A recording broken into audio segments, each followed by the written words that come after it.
I still remember the exact moment I thought I had everything figured out. Standing in our kitchen on a Tuesday evening, admiring how the diamond on my finger caught the light while Greg chopped vegetables for dinner. 3 carats, emerald cut, white gold band. The ring I'd once casually pointed out in a jewelry store window 18 months ago. What's that smile about? Greg asked, knife pausing mid-slice through a red pepper. Just thinking about how in 6 months, I'll be Mrs. Harvey. The words felt both thrilling and strange in my mouth. Chelsea Harvey. After 29 years as Chelsea Winters, I was ready for the change. Greg set down his knife and crossed the kitchen, wrapping his arms around my waist from behind. His cologne, the expensive one I'd given him for Christmas, enveloped me as he pressed his lips to my neck. 6 months is too long, he murmured. I'd marry you tomorrow if we could. I leaned back against his chest, savoring the warmth. Your mother would never forgive us if we eloped. True, Margaret Harvey expects nothing less than the society wedding of the season. He chuckled, returning to his chopping. Speaking of which, did you finalize that appointment with the florist? Thursday at 2, and the cake tasting is next Tuesday. I pulled up the wedding planning spreadsheet on my tablet, color-coded, meticulously organized, everything in its place. Oh, and Liz wants to know if we've decided on the final guest count for the invitations. Something flickered across Greg's face, so brief I almost missed it. Tension around his eyes, a slight tightening of his jaw. About that, he said, focusing intently on the vegetables. I was thinking we should keep it under 200. 200? I laughed. Greg, your mother's list alone has nearly that many. Add my family, our friends. We'll trim it down. His tone was sharper than usual. It's getting out of hand. I set down my tablet, studying him. Is everything okay? You seem tense. Just work stuff. He smiled, but it didn't reach his eyes. The Richardson merger is a nightmare. Before I could press further, his phone buzzed. Greg wiped his hands and checked the screen, his body language shifting instantly. I need to take this, he said, already walking toward our bedroom. It's Roland about the merger. I nodded, used to these interruptions. As a junior partner at his law firm, Greg was always on call, but something about his retreating back made my stomach tighten. The bedroom door closed. I stood alone in our kitchen, surrounded by half-chopped vegetables and silence. I wasn't proud of what I did next. I moved closer to the bedroom door, telling myself I just needed to know if I should continue dinner prep or if we'd be ordering in. But the truth was simpler. Something felt off. Greg's voice came through muffled but audible. Can't talk about this now. She's right outside. A pause. No, she doesn't suspect anything. Just stick to the plan. My heart stuttered. Plan? What plan? It's all set for June 15th. Yes, at the Westbrook. Another pause. Look, I've got to go. I'll call you tomorrow. June 15th, our wedding date, at the Westbrook Hotel where we'd booked the ballroom 11 months ago. I hurried back to the counter before Greg emerged, pretending to study the tablet. My hands trembled slightly. Sorry about that, he said, returning to the cutting board. Roland's panicking about the presentation tomorrow. I nodded, not trusting my voice. Greg resumed chopping, humming under his breath like nothing had happened. That night, lying beside him in bed, I stared at the ceiling while his breathing deepened into sleep. I told myself I was being paranoid. Greg loved me. We were getting married in 6 months. Whatever that call was about, it had a reasonable explanation. But at 2:17 a.m., with Greg snoring softly beside me, I found myself scrolling through his recent texts with Roland. Nothing suspicious, just work talk and plans for a golf game next weekend. I was about to put his phone down when a text from Paisley appeared. Paisley Whitney, Greg's childhood friend, the gorgeous brunette who always hugged him a beat too long at parties. The woman who, despite my best efforts, made me feel like an outsider in conversations peppered with inside jokes and shared memories. Confirmed the thing we discussed. All good for the 15th. She'll never know. My finger hovered over the message. Opening it would mark it as read. Greg would know I'd snooped. I set the phone down, heart racing. She'll never know. The words echoed in my head as I stared at the ceiling, the diamond on my finger suddenly feeling heavy and cold. The next morning, I kissed Greg goodbye as he left for work, smiling like nothing was wrong, like I hadn't lain awake all night, like I wasn't planning to take a sick day and drive to Paisley's boutique downtown. I love you, he said at the door, straightening his tie. Love you too, I replied automatically. As his car pulled away, I leaned against the doorframe, wondering if either of us had meant it. I didn't go to Paisley's boutique. At the last minute, standing in our foyer with car keys in hand, I realized confronting her would only give her a chance to lie. Instead, I drove to my office, called in sick, then sat in the parking lot staring at my phone. The text from Paisley kept replaying in my mind. She'll never know. 3 words that cracked the foundation of everything I thought was solid. I opened my laptop and logged into our shared email account, the one we'd created for wedding planning. My hands were steady now, my mind clear with purpose. If there was something to find, I'd find it. Most of the emails were exactly what you'd expect. Confirmations from vendors, questions about menu options, seating chart drafts. Nothing suspicious. Until I found it.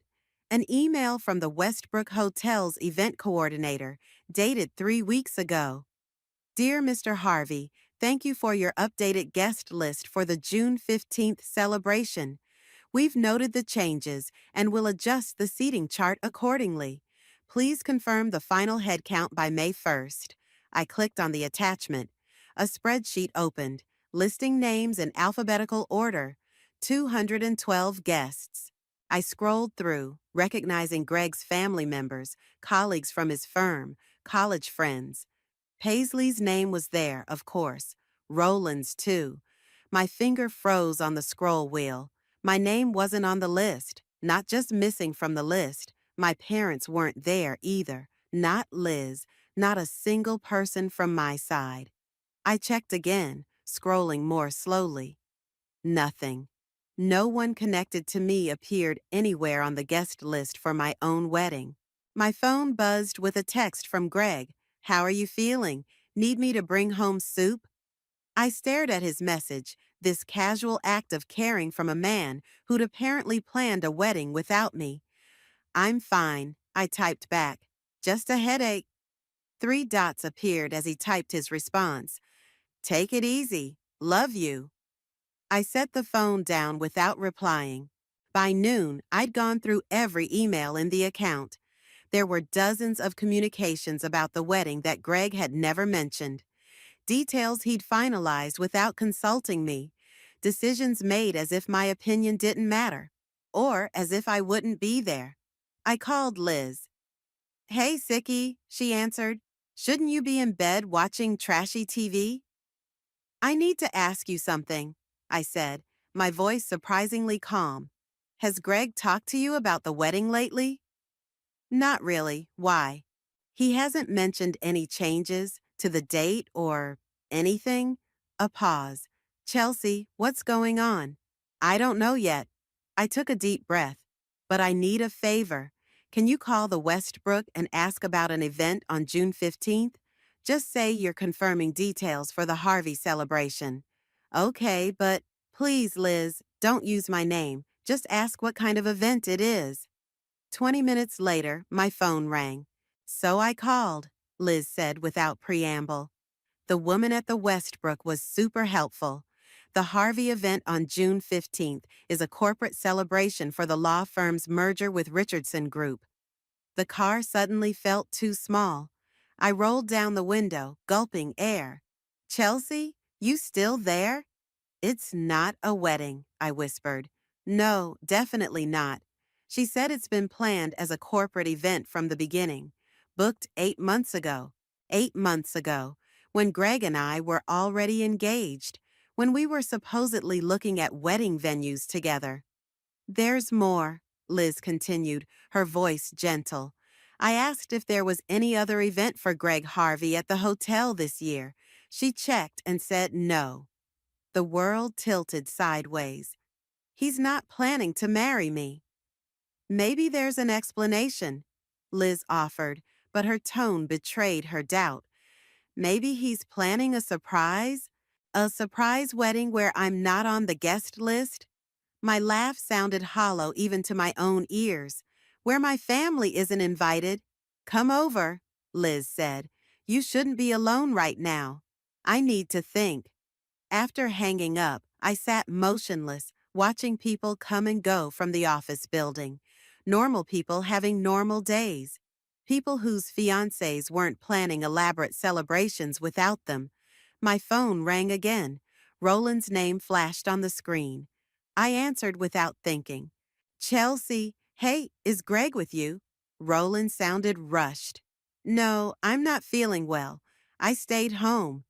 Damn, he's not answering his phone, and we need to finalize some details for the 15th.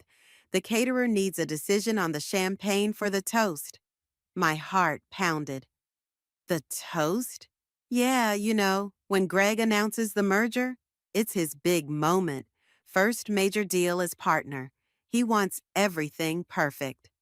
Of course, I managed. His big moment. Sorry to bother you with this. I know you're not involved in the planning. Greg wanted to keep you out of it so you wouldn't have to deal with the stress. How considerate. Actually, Roland, I said, surprising myself with how steady my voice sounded, I've been helping with some details. Remind me, what's the dress code again? Black tie, obviously. Greg's been obsessing over it for months. Says it's the most important night of his life. The most important night of his life. Not our wedding day. A corporate party. Thanks, Roland. I'll tell him you called. I hung up and started the car. As I pulled out of the parking lot, my engagement ring caught the sunlight, sending prisms dancing across the dashboard. By the time I reached our apartment, I knew exactly what I needed to do next. Our apartment felt different when I returned, smaller, filled with lies. I moved through the rooms like a detective, seeing everything with new eyes. The framed photo of us in Cabo, Greg's arm around my waist, my face turned up to his in adoration. The wedding magazines stacked neatly on the coffee table, the save the date sample cards we'd been discussing just last week, props, all of it. I sat on our bed, the bed where we'd made love 2 nights ago, where he'd whispered plans for our future, and tried to make sense of it all. Why maintain this elaborate charade? Why propose, plan a fake wedding, build a life with me if he didn't want to marry me? The engagement ring felt like it was burning my finger. I twisted it off and held it up to the light. 3 carats of empty promises. My phone buzzed with a text from Greg. Meeting running late. Home by 7. Love you. I didn't respond. Instead, I opened my laptop and began searching through our photos from the past year.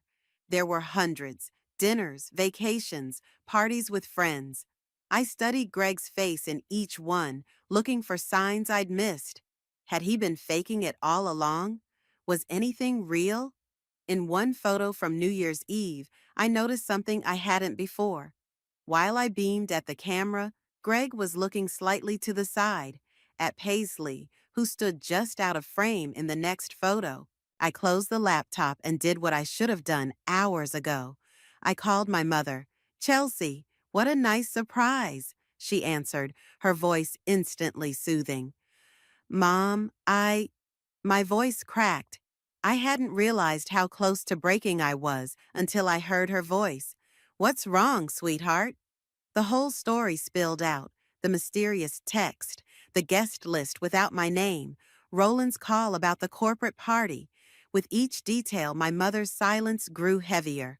I don't understand why he would do this, I finished, wiping tears from my cheeks. Oh, honey. Her voice was gentle but firm. You need to confront him. What if I'm wrong? What if there's an explanation? Then you'll hear it from him. But Chelsea, trust your instincts. They've always been good. After we hung up, I wandered into the kitchen and opened the refrigerator, staring blankly at its contents. On the top shelf sat a bottle of champagne, the expensive kind Greg liked. Saved for a special occasion, he'd said. Like celebrating a successful merger, perhaps. I grabbed the bottle and a glass, then settled on the couch. One glass turned into two as I waited, rehearsing what I would say when he walked through the door. At 6:45, my phone rang. Liz, I did something, she said without greeting. Don't be mad. My stomach dropped. What did you do?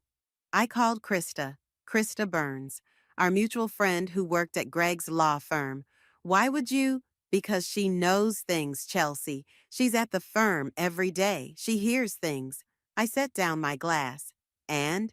She's coming over to my place now. You should too. 20 minutes later, I was sitting in Liz's living room, facing Krista.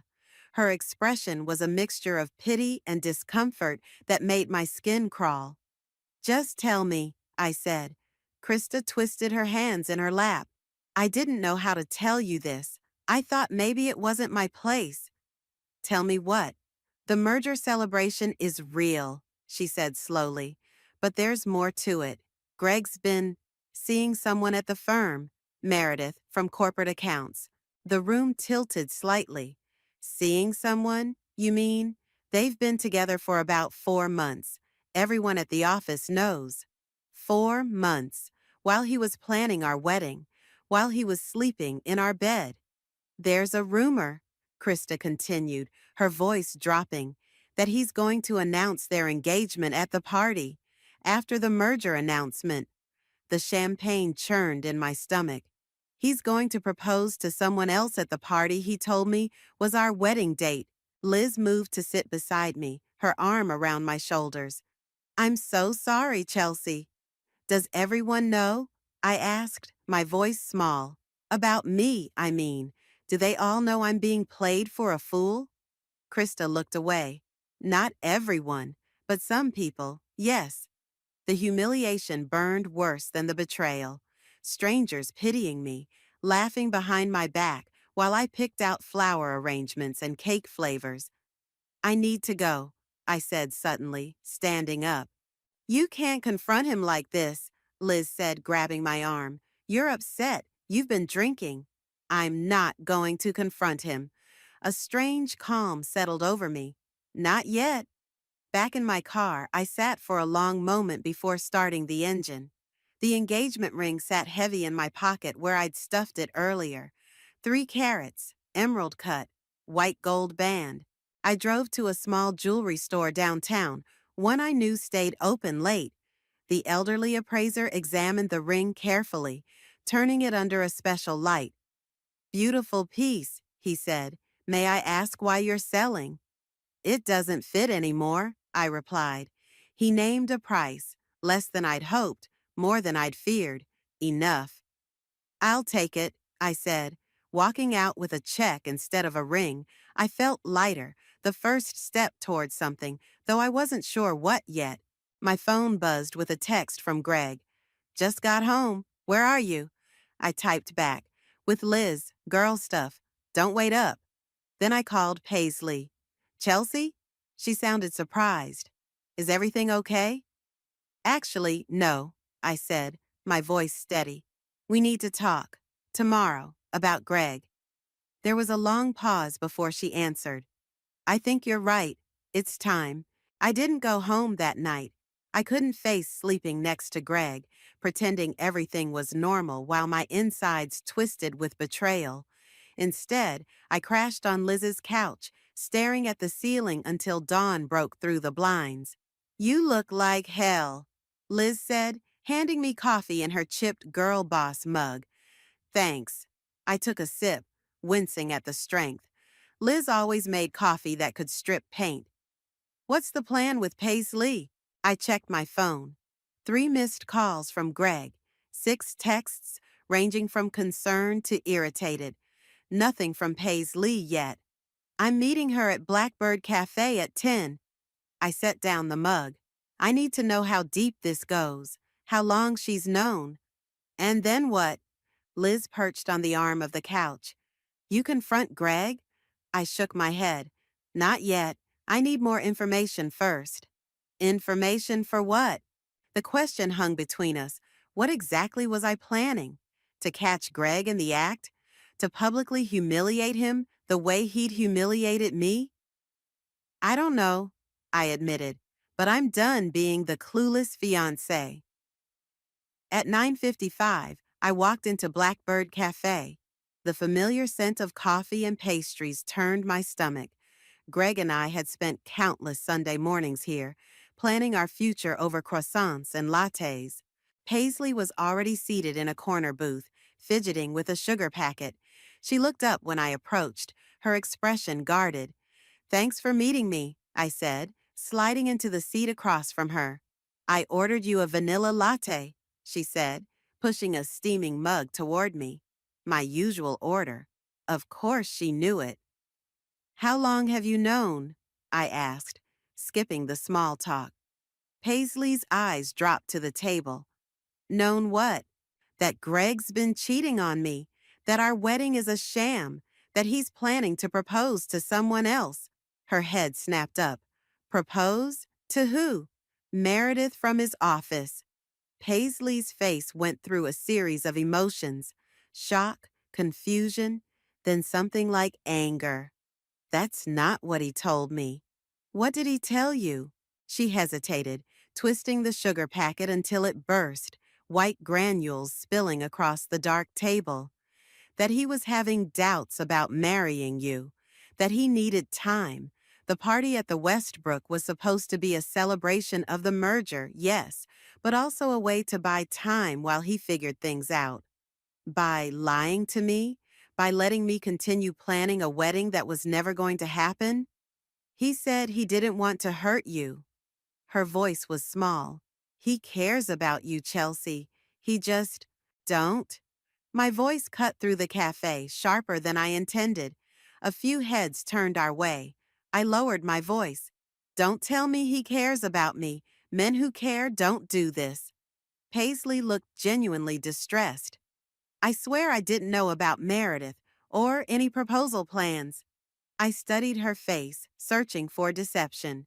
Either she was telling the truth or she was an exceptional actress.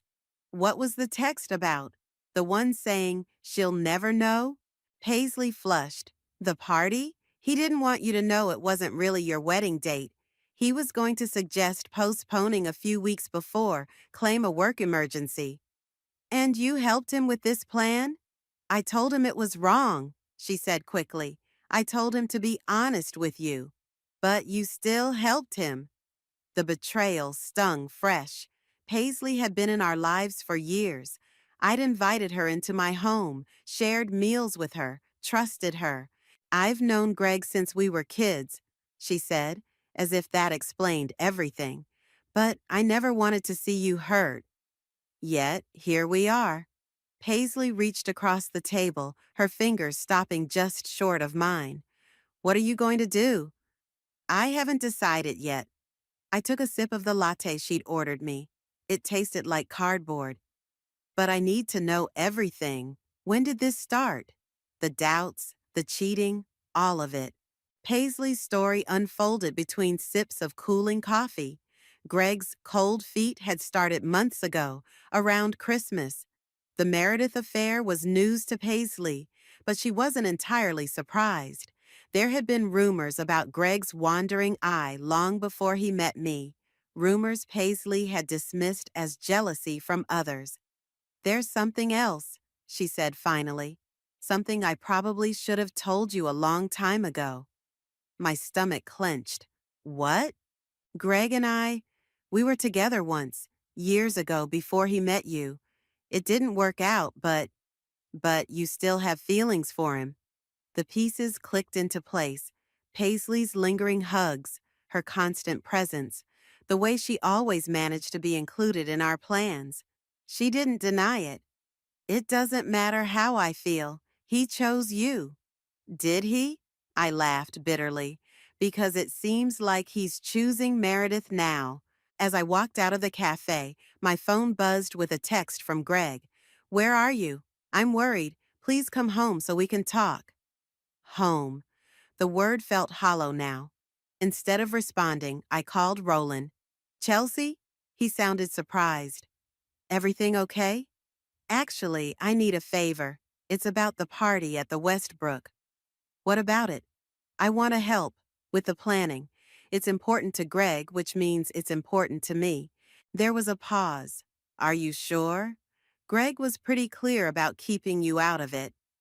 I'm sure. My voice was steady. I want to surprise him. After hanging up, I stood on the sidewalk, watching people rush past. Normal people with normal lives. People who weren't plotting. Whatever it was, I was plotting.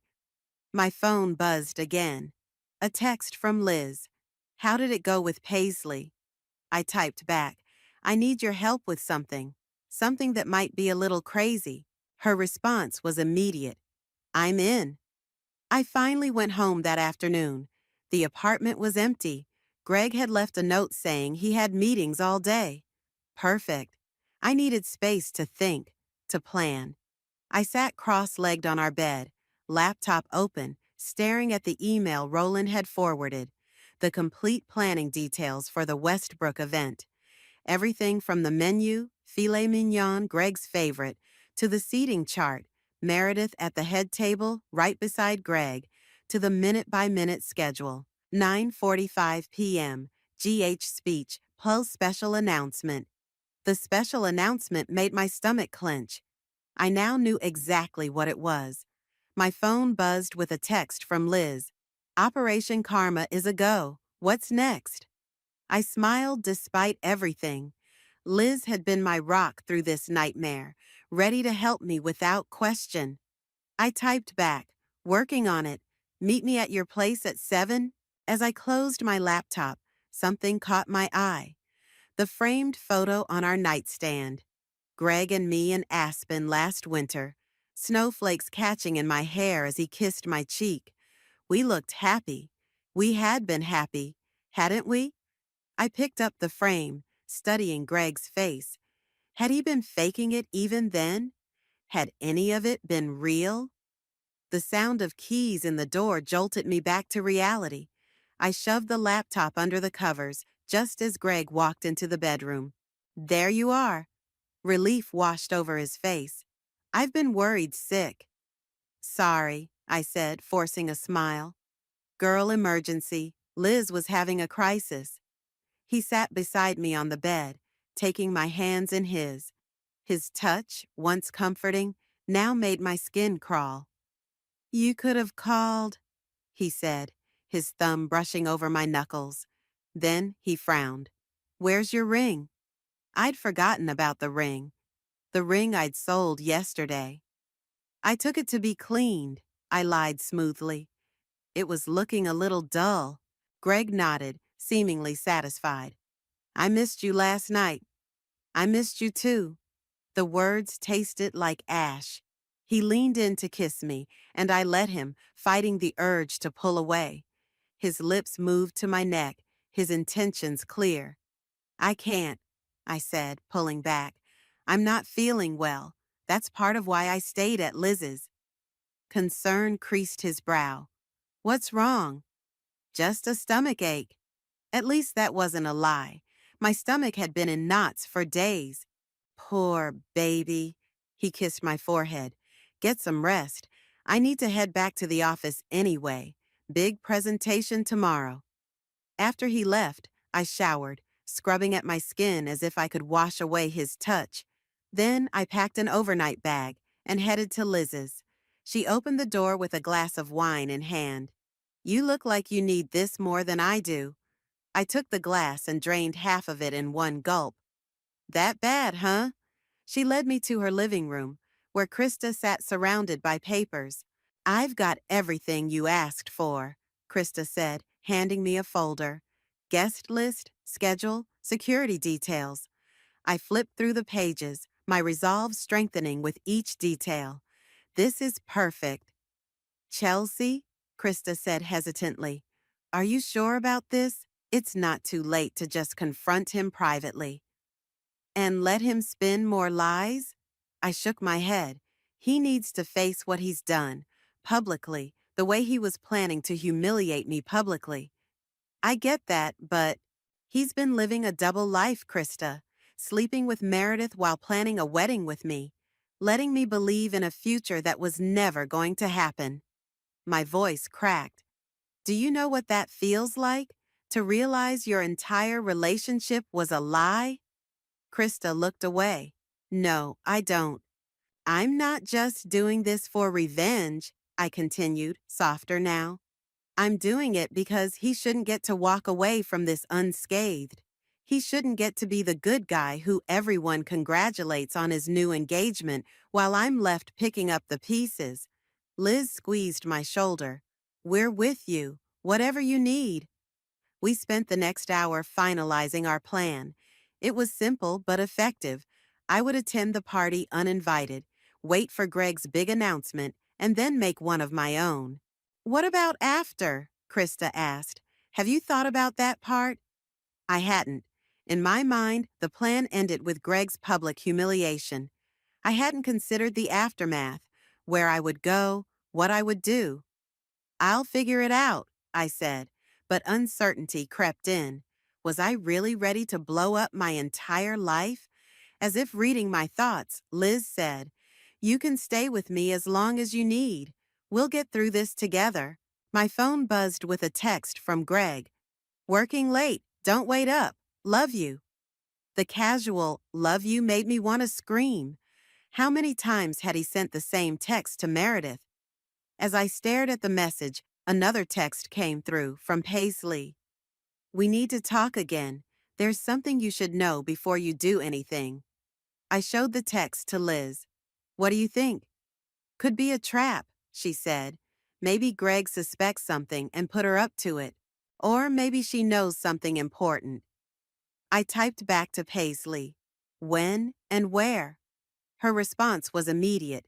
Now, the park bench near the fountain. I grabbed my jacket. I have to go. Want me to come with you? Liz asked. No, I need to do this alone. The park was quiet at this hour, just a few joggers and dog walkers. Paisley sat alone on the bench, her face pale in the fading light. Thank you for coming, she said as I sat beside her. What's this about, Paisley? She took a deep breath. I lied to you earlier, about Greg and me. It wasn't years ago. We were together 6 months ago. The world tilted sideways. 6 months ago? We were already engaged then. Paisley nodded, tears welling in her eyes. It was just once. He said he was confused, having doubts. And Meredith? Started after me, as far as I know. She wiped at her eyes. I'm so sorry, Chelsea. I should have told you sooner. I sat in stunned silence, absorbing this new betrayal. Not just one affair, but two, maybe more. Why are you telling me this now? I finally asked. Because whatever you're planning, you should know exactly who you're dealing with. Paisley met my eyes. And because I want to help. Help how? I asked Paisley, unable to keep the skepticism from my voice. You've been lying to me for months. Why should I trust you now? She flinched but held my gaze. Because I know things about Greg that could help you, and because I'm tired of being part of his games. The evening air felt suddenly colder. A jogger passed us, breath fogging in the twilight. What kind of things? Evidence, Paisley said. Texts, emails, things he said when he thought no one was keeping score. She pulled out her phone, scrolling to a conversation. Like this. I took the phone, my hands surprisingly steady. The texts were dated 3 weeks ago. Greg, Chelsea's talking about cake flavors again. Kill me. Paisley, just tell her the truth already, Greg. Not yet. Need to wait until after the merger announcement. Too much riding on this. Paisley, it's cruel to keep stringing her along, Greg. It's temporary. I'll break it off after the 15th. Clean slate with Meredith. I handed the phone back, a strange calm settling over me. You have more of these? Paisley nodded. Lots. He's been planning this for months, breaking up with you right after the party. He just didn't want the drama to interfere with his big moment. And Meredith knows about me? Yes. Greg told her you were already broken up, just living together until you found a new place. Paisley's voice softened. I'm sorry, Chelsea. I should have said something sooner. Why didn't you? She looked away. Because I'm a coward. Because part of me still hoped. She trailed off. That he'd choose you instead. I finished for her. Paisley nodded, tears spilling down her cheeks. Pathetic, right? Even knowing what kind of man he really is. I should have hated her. She'd betrayed me almost as much as Greg had. But looking at her tear-streaked face, I felt an unexpected kinship. We were both victims of the same man's manipulation. What are you planning to do? She asked. I hesitated. Could I trust her, or was this another trap? I'm going to the party, I said finally. Beyond that, I'm still figuring things out. Let me help, she said, wiping her tears. Whatever you're planning, I want in. Why would you do that? Because he deserves it, and because maybe it'll help me finally get over him. I studied her face, searching for deception. Finding none, I nodded. Come to Liz's tomorrow at noon. We'll talk then. Back at Liz's apartment, I found her and Krista still strategizing. They looked up when I entered. What did Paisley want? Liz asked. I told them everything, the affair with Greg, the texts, her offer to help. You can't trust her, Liz said immediately. This could be a setup. I saw the texts, I countered. They were real. She could have faked them, Krista suggested. Or maybe Greg knows you're onto him and they're working together to find out what you know. The possibility hadn't occurred to me. You think Greg suspects something? You've been acting different, Krista pointed out. Staying away from home, not wearing your ring. He'd have to be completely oblivious not to notice. My phone buzzed with a text from Greg. Are you coming home tonight? We need to talk. My heart raced. Had I been too obvious? Had he somehow discovered my plan? What do I do? I showed them the text. Go home, Liz said after a moment. Act normal. If he suspects something, you need to throw him off the scent. I don't know if I can face him without falling apart. You can, Krista said firmly. You're stronger than you think. An hour later, I walked into our apartment. Greg sat on the couch, a glass of scotch in hand. He looked up when I entered, his expression unreadable. Hey, I said, aiming for casual. Sorry I'm late. Liz needed help with some work stuff. Sit down, he said, patting the spot beside him. We need to talk. I sat, leaving space between us, my heart hammering. What's up? I've been thinking about us, he began, swirling the amber liquid in his glass. About the wedding. This was it. He was going to end it. All my plans for the party would be for nothing. What about it? I managed to ask. I think we should postpone. Not cancel. Postpone. He was still playing the game. Postpone? I repeated, trying to sound surprised rather than furious. Just for a few months, he said, reaching for my hand. I let him take it, fighting the urge to pull away. With the merger happening, work is insane right now. I can't give our wedding the attention it deserves. I nodded slowly, as if considering his words. I see. You're not upset? I forced a smile. Of course I'm disappointed, but I want our day to be perfect. If that means waiting, then we wait. Relief washed over his face. He hadn't expected it to be this easy. You're amazing, he said, leaning in to kiss me. Most women would be freaking out. I kissed him back, tasting the scotch on his lips, imagining they were Meredith's just hours earlier. I'm not most women. No, you're not. He smiled, pulling me closer. That's why I love you. The lie hung between us, almost tangible in its audacity. Later, lying beside him in bed, listening to his steady breathing, I made my final decision. No more doubts, no more hesitation. Greg had made his choice, and now I was making mine. I slipped out of bed and texted Liz, I'm all in. Let's make him regret the day he ever thought he could play me. Then I texted Paisley, noon tomorrow. Bring everything you have. The party was 3 days away. Just enough time to ensure it would be a night Greg Harvey would never forget. The Westbrook Hotel's grand ballroom glittered with crystal chandeliers and success. Men in tuxedos and women in cocktail dresses mingled, champagne flutes catching the light as they clinked in celebration. From my position near the service entrance, I could see everything, including Greg at the center of it all. Meredith by his side in a red dress that probably cost more than my monthly salary. Are you sure about this? Liz whispered beside me, adjusting the lapel of her borrowed catering uniform. We'd slipped in with the staff thanks to Krista's connection with the event coordinator. I've never been more sure of anything, I said, though my hands trembled slightly as I straightened my own uniform. The past 3 days had been a blur of planning and pretending, playing the understanding fiancé while secretly preparing for tonight.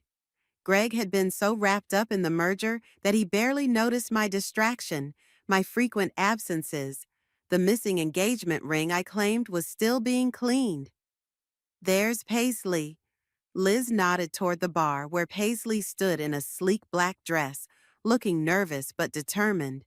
She caught my eye and gave an almost imperceptible nod. Everything was set. It's almost time, I said, checking my watch. 9:30.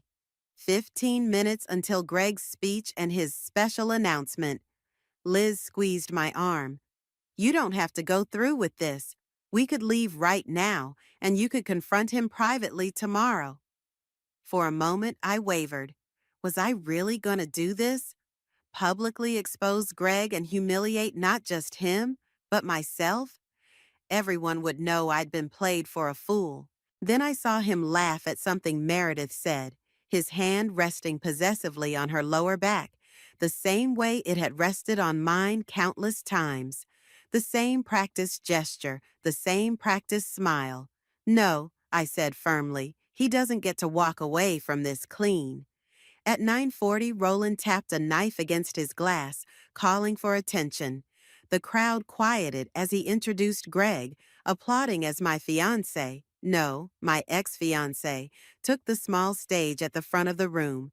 Thank you all for coming tonight, Greg began, his voice confident, practiced. This merger represents not just a business achievement, but a personal one as well. I moved closer, weaving through the crowd, Liz right behind me. Paisley caught my eye from across the room and began moving toward the stage from the opposite direction. As many of you know, the past year has been transformative for me, Greg continued. And tonight, I want to share something special with all of you. My heart pounded so loudly, I was sure everyone could hear it. This was it. Before I do that, I want to thank someone who's been instrumental in making this merger happen. Greg smiled, turning slightly. Meredith, would you join me up here? Meredith looked surprised, but pleased as she made her way to the stage. The crowd murmured appreciatively. She was beautiful, I had to admit. Tall, elegant, confident. Meredith joined our firm just 8 months ago, but in that time, she's become indispensable, Greg said, taking her hand. both professionally and personally. A knowing chuckle rippled through the crowd. This wasn't news to them. They'd all been in on it.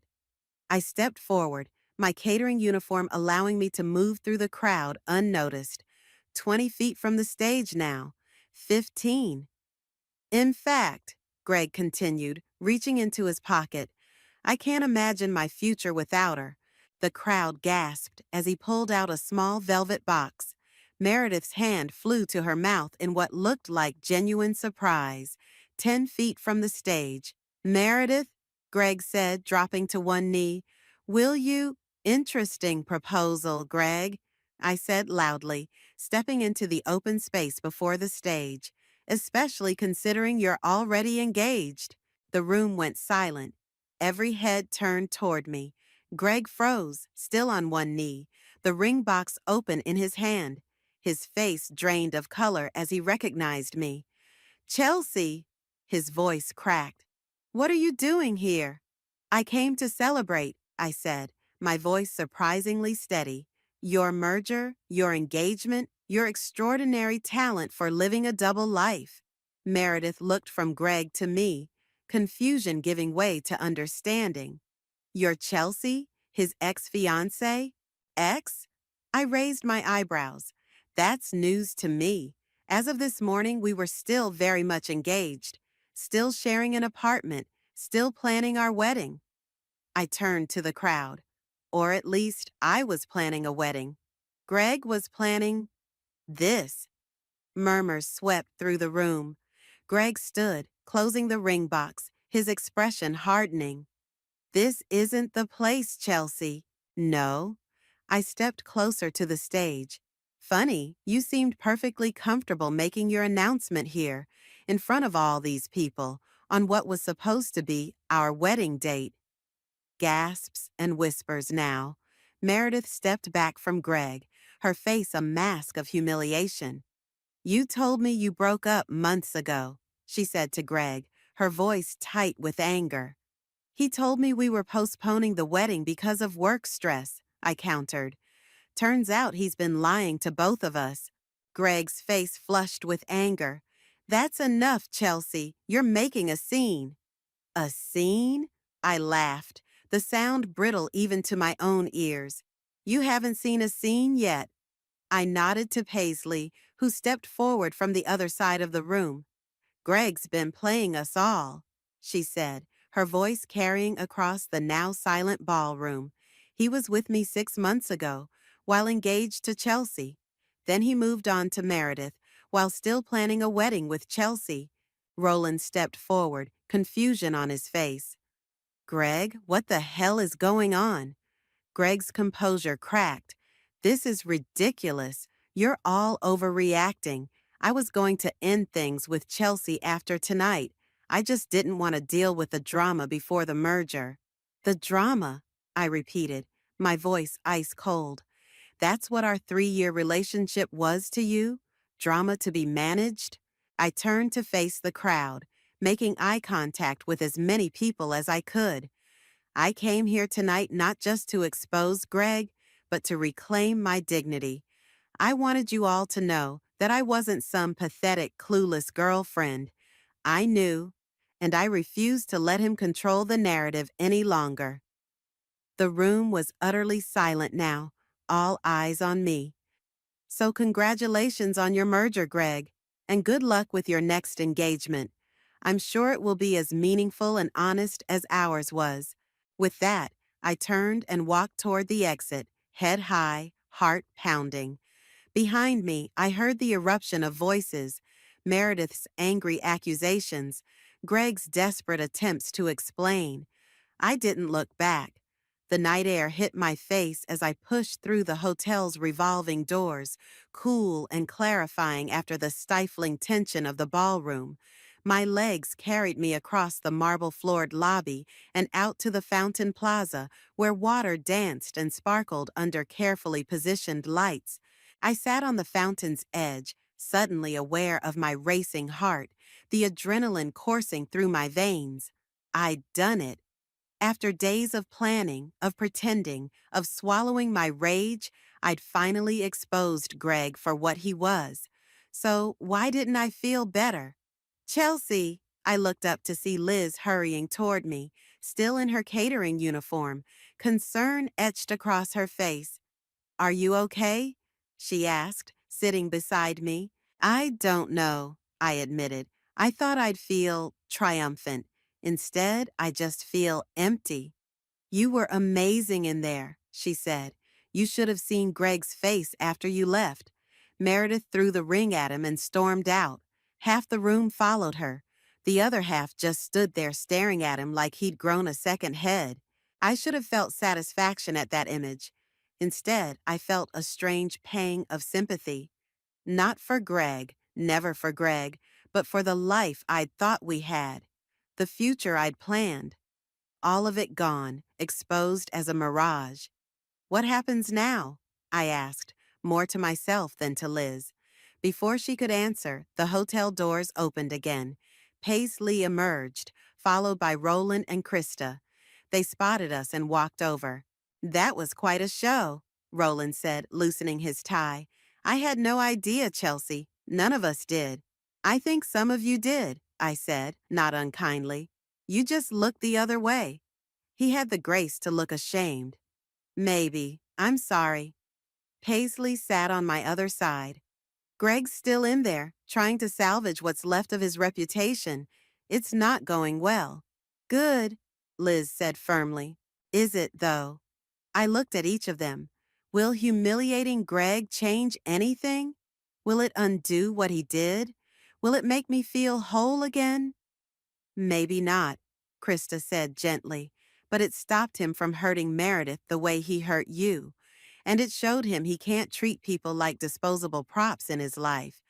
She was right, I realized. This wasn't just about revenge. It was about breaking a pattern, about refusing to be silenced or erased.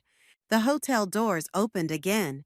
This time, Greg emerged, his face flushed, tie askew. He spotted our group and hesitated before walking over, stopping a few feet away. Come to finish what you started? He asked, his voice tight with anger. I think you finished it yourself, I replied calmly. Long before tonight. You had no right to ambush me like that, to ruin everything I've worked for. Like you were planning to ambush me after the party? I stood to face him. With a breakup you'd been planning for months while I was still picking out wedding flowers? He flinched. It wasn't like that. It was exactly like that. I stepped closer. You know what your mistake was, Greg? Not the cheating, not even the lies. It was underestimating me, thinking I was too naive, too trusting, too in love with you to ever see through your facade. I did love you, he said, his voice dropping. At the beginning, I just fell out of love. Then you should have told me, given me the dignity of the truth, and you would have accepted that? Just walked away quietly? The question caught me off guard. Would I have? Or would I have fought, pleaded, tried to change his mind? I'll never know, I said finally, because you never gave me the chance to find out. Greg looked at the group surrounding me, Liz, Paisley, Roland, Krista, people who had chosen to stand with me rather than him. So what now? He asked. You've had your revenge, destroyed my relationship with Meredith, humiliated me in front of everyone who matters. Are you satisfied? I considered the question seriously. No, I said, I'm not satisfied, but I am free. Free of the lies, free of the doubt, free of wondering what I did wrong or how I could fix it. I reached into my pocket and pulled out my keys, removing the one to our apartment. I held it out to him. I'll be by tomorrow to get my things, I said. After that, we never need to see each other again. He took the key, his fingers brushing mine for the last time. For what it's worth, I am sorry. Not for tonight, but for everything else. I know, I said, surprising myself with the realization that I believed him. But it doesn't change anything. Greg nodded once, then turned and walked away, shoulders slumped, looking smaller somehow than the man I'd thought I knew. "Come on," Liz said, linking her arm through mine. "Let's get out of here." As we walked toward the street, Paisley fell into step beside me. "What will you do now?" "I don't know yet," I admitted, "but for the first time in a long time, that feels okay." We reached the sidewalk, the night spread out before us, full of possibilities I hadn't allowed myself to consider while trapped in Greg's web of lies. "You know what I want right now?" I said suddenly. "Pancakes from that 24-hour diner on 7th. Liz laughed. "Pancakes it is." As we walked, I felt something shift inside me. Not healing, not yet, but the beginning of it.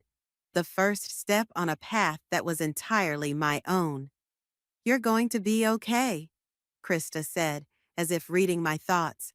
I looked up at the night sky, at the stars barely visible through the city lights. "I know," I said. "I already am."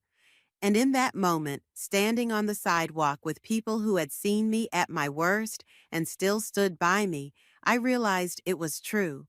The pain wasn't gone, the betrayal still fresh. But beneath it all was something stronger. The knowledge that I had faced the truth and survived it, that I had refused to be a footnote in someone else's story. I had reclaimed my own.